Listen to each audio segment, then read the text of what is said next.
On the ice, representing Canada, Tessa Moir. Whenever you hear that intro, you know you're in for something good. You know you're about to witness the kind of performance that you would get out of a good movie. Plenty of emotion, drama, pasión. Tessa Virtue and Scott Moir are now the most decorated figure skaters in Olympic history. It feels like whenever you hear their name, however, people are less concerned with counting their medals, more interested in the spellbinding stories that they tell on and off the ice.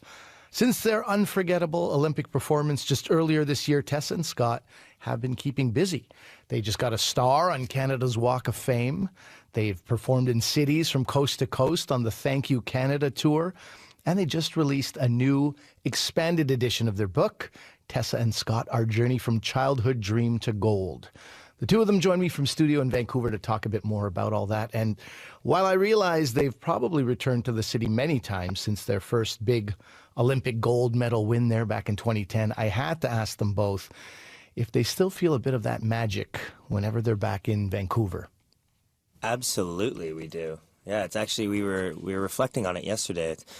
It's almost been 9 years since the Olympics in 2010, and in many ways we still come back and then look over and at the village and say that's where we lived, and then walk over to the arena, that's where we skated, and down to the flame. Like it hasn't lost its magic at all. And what we remember most is the volunteers. That to us that really made our Olympic experience. We were so proud of the way that people from all over the country came together and put on a great Olympics for the world. I'm happy to hear that. I was worried that you might go, no, we've been walking around and people are like, who the heck are you guys? You think you're big stuff? You're nothing around here. That happens. Maybe too. doing that, yeah. That still could happen. You still got a few days. Just pay attention to the things we want to. Yeah, exactly. So this book, it takes you back to the very beginning of your careers when you were just young children starting out as skating partners. So I'm curious to know if this music brings you back at all. How did you get this file? Makes me feel slightly anxious and very old. I love that figure skaters across the country right now are doing the Willow Waltz. Was that the swing I dance? think that's the 10 Fox. Oh, it's the 10 Fox. One of those things. I love that I've done that dance my whole life, and yet it took me 3 swings at it to get through. Yeah, that is a version of Wouldn't It Be Loverly from My Fair Lady, if I'm not mistaken. It is. Well done. Oh, how old were you when you started performing that routine? Oh, I maybe would have been 8 or 9. Can you still remember performing it? Yes, I remember because I think when you compete, you're only supposed to do 2 patterns of it. And there was a competition where we just kept going around and around and around. We were probably up to 6 or 7 and the music ran out. And we decided it was time to quickly skate back to our coach at the boards. It was a bit of a mess. Are you telling me that if you went out onto the ice right now, you'd remember the routine as well? Oh yeah. Wow. Only that one. I have to say, if you paid me money, I could not remember the short dance that we competed in the Pyeongchang Games in Korea. Could you, Scott? No, that's already out of my body. But the 10 Fox from my childhood, I do remember. Isn't that funny? Oh, wow. Good news for you guys is I don't have a lot of money, so that we weren't really going to come. It wasn't really going to come to that anyway. Yeah, you can tell we're amateur athletes. That's the first thing you do. You could pay us money. We'll do things. Oh, the world's best. Still asking for handouts. What a sad state of affairs. But Tessa, when we were playing that, you said that you felt some anxiety. You've skated to so many songs and so many competitions over the year. You still feel those nervous jitters listening to a performance? A little bit. I mean, maybe not so much the 10 Fox, but I think there's anxiety in the sense of knowing what went into those training sessions. And we felt that every single day, even until the end, because it was our job to push ourselves to our very limits. And I think that, you know, it's a daunting feeling as you drive into the rink when you're training, because you know the hard work that lies ahead, and that, you know, inevitably that's also what makes it so rewarding. Mm-hmm. But those jitters still come back, of course. I wanted to talk about the tango. When you two were just 12 and 14, you had to perform the tango for the first time. That is something a lot of ice dancers end up performing many times throughout their careers, but you know, everyone's got to have their first time. In the book, you talk about the challenge of becoming these mature characters in order to pull off the performance. And I really enjoyed reading about that. I'm an actor myself. Mm-hmm. How do you, Scott, I want to ask you this. How do you get into an adult character as a 14-year-old? Well, not very well, I don't think. But it was a learning curve for us because we were always the smallest and youngest and trying to pretend like we were older and mature and compete with people that were bigger and more mature. So for Tessa and I, we've always just clicked on the ice. So I think what shows the most is that we enjoy what we do. And it's always been like that, even from a young age. So even though we were trying to do mature storylines, we enjoyed that challenge and we kind of took it on. And we always felt like the ice and performing on the ice was an escape for us. There's something that's it's acting, but there's something that's really genuine about it as well. And I think that's why hopefully that's why people are moved by what we do. If you're just tuning in, you're listening to Q. I'm Ali Hassan in for Tom Power. And I'm speaking with Tessa Virtue and Scott Moir, Canada's Olympic ice dancing champions, about their latest book and the story it tells about their career. And I want you to have a listen to this.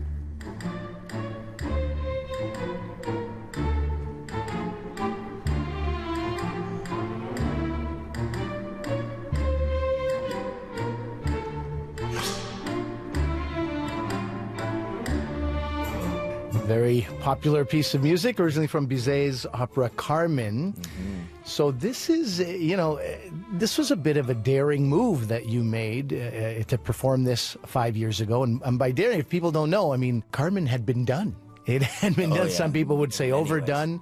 It's like a comedian, starting a 5-minute bit today about airline food. It's been done, and in competition, you guys decided to bring it back 5 years ago. Can you take us to that decision? It was a turning point in our career, I think, a little bit. We should have done that free dance. We should have gone back to it in 2014. But what I remember is our whole career, we always try to do things that had never been done before. We tried to do new music and, things that were original. And then this was trying to do something original to a piece of music that had been absolutely, you said overdone. That has been overdone for sure. There's no debating that. And so taking that piece of music and trying to make an original program out of it was a huge challenge for us and something that we really liked. That still is. We had some injuries that year. It wasn't one of our strongest training years, but that was probably one of our most brilliant programs, I think. I loved it. I wish we had gone back for the Olympics, and that one maybe would have taken us to a gold instead of a silver. It's funny because people talk about how, at the time, controversial it was. It was quite sensual, and the focus of the storyline was sort of that obsession with sexuality. And what we ended up performing was a very, very, very toned down version of the program. And sometimes I wish we'd stuck to our guns and just gone with the original vision of the program. Yeah. Right. Yeah, we ended up with the Mickey Mouse version of it.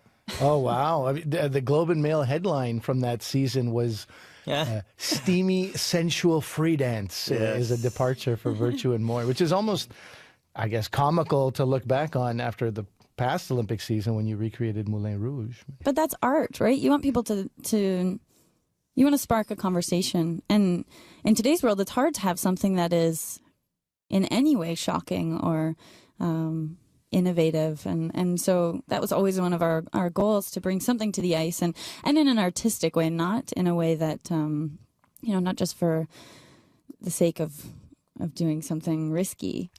Okay. Now for the Olympic performance that captivated people from all over the world this year. But I love you till the end of time. Come on,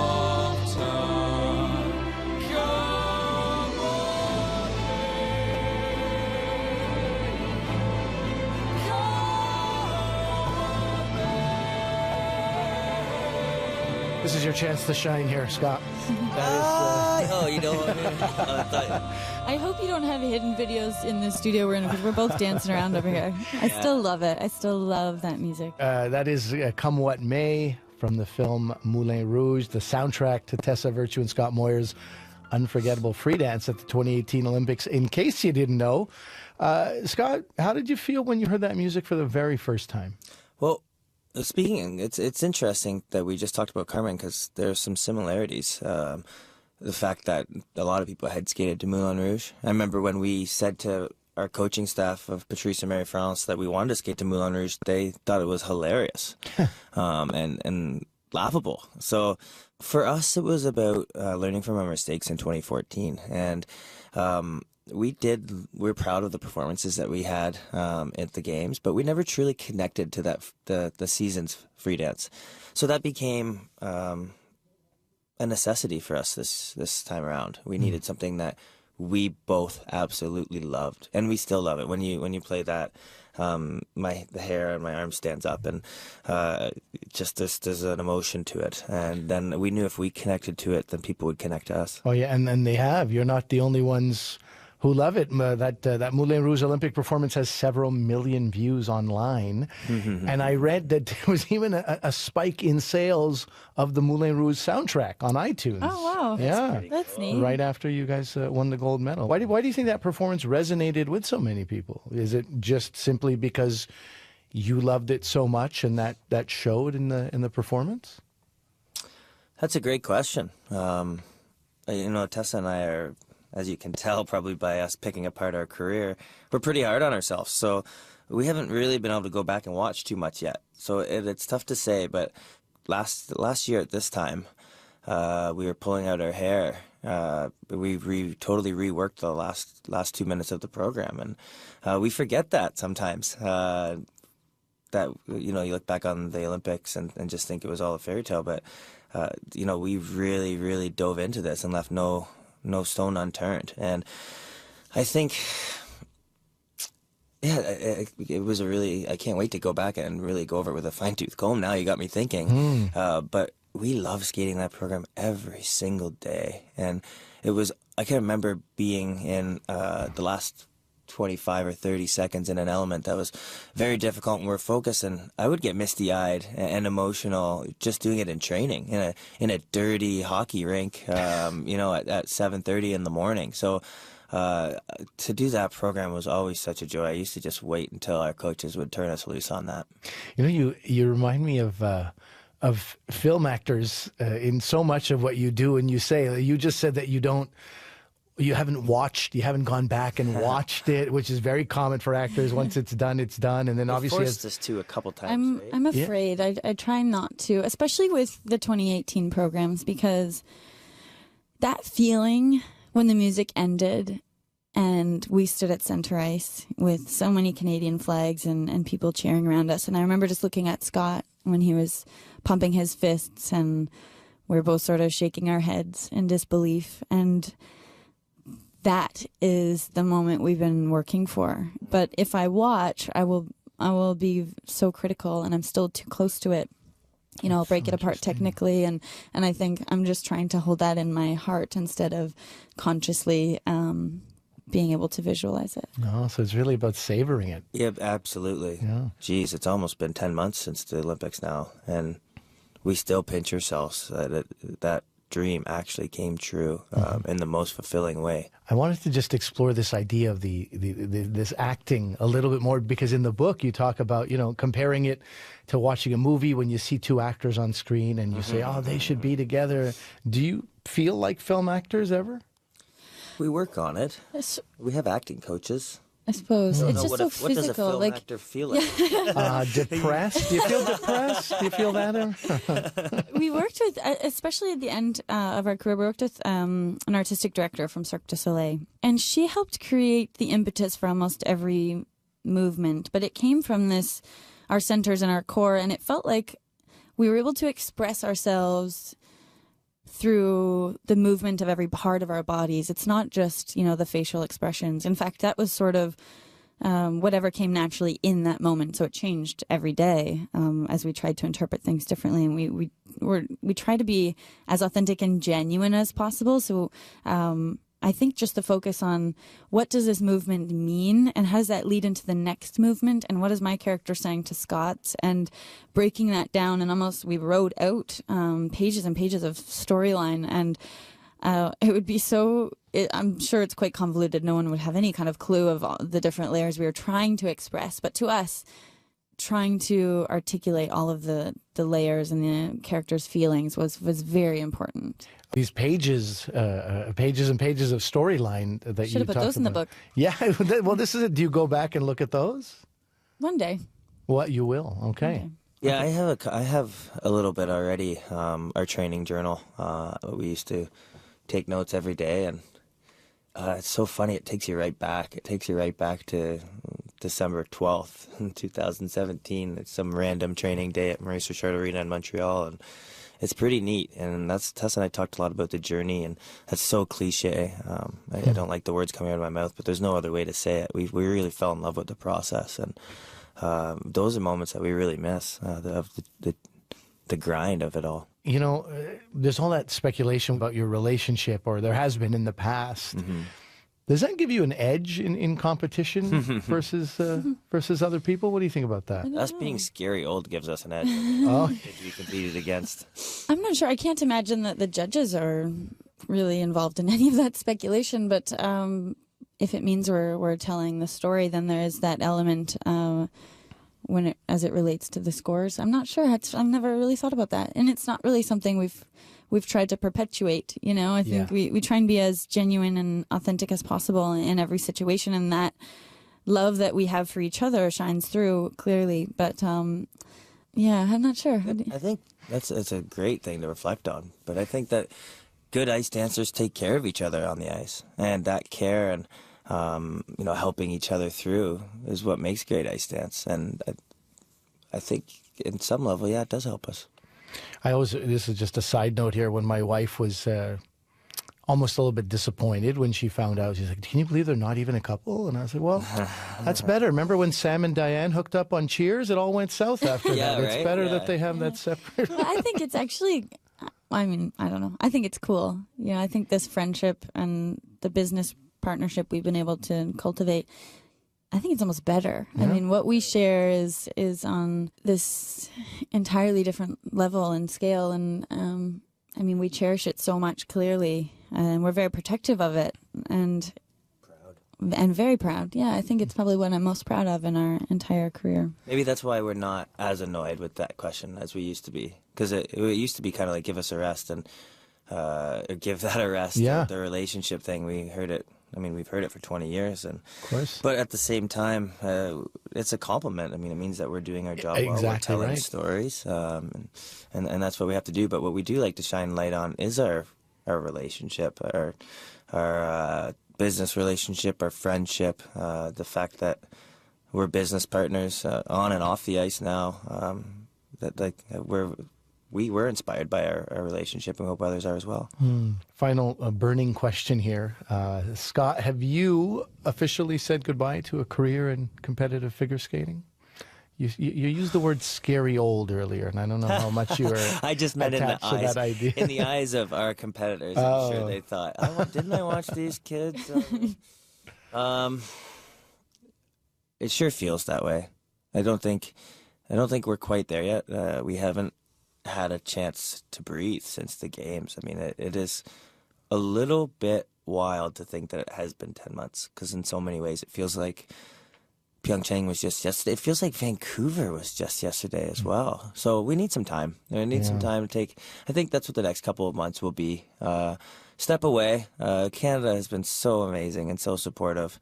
But I look forward to some quiet moments with my family where I can reflect and make that decision. I think it'll be time for us to not lead our fans on anymore and make a concrete announcement, and we thank them for their patience, but it sure does feel that way, that it's time. We're lucky as figure skaters that we also get to perform and sort of continue expressing ourselves outside of that competitive realm. And we've announced that we'll do something in 2019. It's going to be pretty big, and already we've started work on that. And so Scott mentioned the next couple of months being a little more quiet, but administratively and for planning purposes, we'll be deep into that process, and we can't wait. You guys are, I mean, you're gifted storytellers in a very special and unique way. Whatever happens with your competitive career is one thing, but how do you plan to tell stories as you go forward in life? Well, that's what Tessa just talked about a little bit. It's so exciting for us. The most we've ever had is 4 minutes to tell a story and to engage an audience. And most of the time it's in a stark white rink, and you can't have control of the level of volume. You can't have control of the color of the rink, and now all of a sudden we've stepped into this world where we get to control someone's evening in a way. We get to give them 2 hours of entertainment where we bring in the lights and we have the music and we get to showcase our castmates. And I think it's just the beginning for us. Now, when we look at the Thank You Canada tour, well, we're very proud of the support that we got and the show that we were able to come. Like, now all we see is opportunity. And that's something that it was probably will lead to us retiring from amateur skating, because we feel like there's so much more that can be done in a pro setting. And you talk about storytelling. I mean, can you think of a better canvas than something like this tour that we're going to do next year? I definitely can't.